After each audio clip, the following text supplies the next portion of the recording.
SynthFest 24. I'm here on the booth of Velours Devices with Bruno. Hi. How are you? I'm good. How are you? Fine.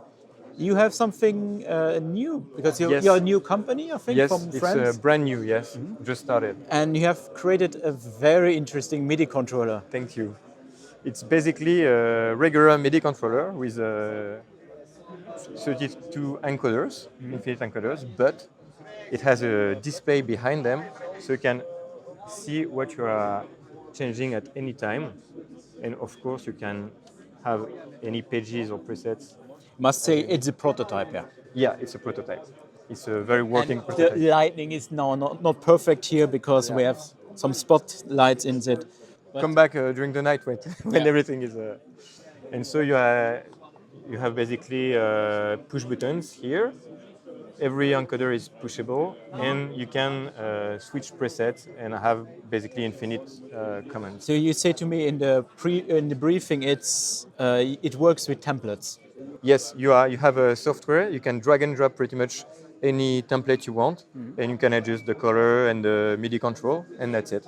And you have, like, for instance, here I'm gonna turn on an arpeggiator. I can change the speed of it, the type of it. So it's basically push buttons, and then I can add maybe some noise here and disable it if I want, for instance.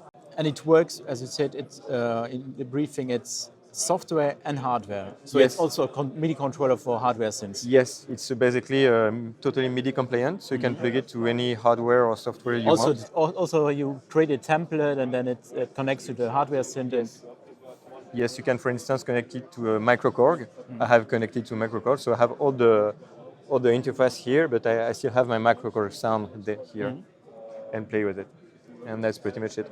It's basically the opposite of a tactile screen, because I like to have the feedback when I turn the knob, and I'm not always looking at it when I turn it, but when I look at it, I want to see which knob I'm turning. So I see like it's the third oscillator and the volume.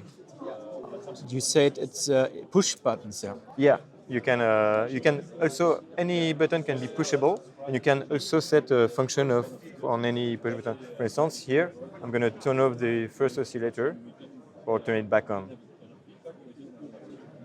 But there's always only one template active. If you want, it's the easiest way, for me at least. But you can have as many as you want, and obviously you can map this potentiometer to many functions if you like. Okay. And if you tweak now a parameter, it automatically syncs to the plugin. So it's always in sync. Yes, and for instance, I'm gonna change, like, here. I don't know if you see it, but I'm changing presets on my synths, and it changes automatically. Obviously, yes. But the knobs are not encoders. Yeah, they are infinite encoders. And okay. So, for instance, here I'm like at noon, and if I switch here, then I'm at 0, because this synth is saved at 0. And the buttons are different functions. I think top was an arpeggiator. Yeah, for instance, here I connected an arpeggiator there, but you can connect whatever you And so want. it's also so modular that you can Yes, set an for example, arpeggiator. here I have a hold function, which is like it simply hold the notes I'm playing, Okay. and I'm going to turn it off. And that can be also changed in the editor. Yes.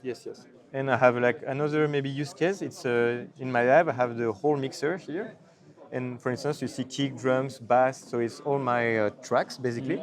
And if I click on kick, then I access to the more precise functions like the EQ, the drive, maybe some delay on the kick or reverb. And I have this, for example, here for the arpeggiator also, or I don't know, the drums. So it's another use case. Are there also something like sequencer plans or? Yes, I don't have it here, but in my head, I want it to be a sequencer also. So you have your sequence there, and you can, like, obviously parameter it as you like to. Where are we in the development? Is it far away or is it still? I hope to sell it in 2025, because now it's not the final prototype. I'm expecting to finish the last prototype next month, and then start to like produce it for real. Okay. And you have already an estimation from price point, or is it too early? It's I think I can give you an estimate. It will be maybe between I think 1,500 euros probably. Because it's quite expensive to build. Actually, the components are not cheap at all, and then it's some time. Okay. Thank you, Bruno. Thank you very much. And I hope Tom. you will enjoy the SynthFest 24. Yeah, I am already. Yeah. And Thank you too. you. Thank and you very hope much. to see you again in the next Yes. video.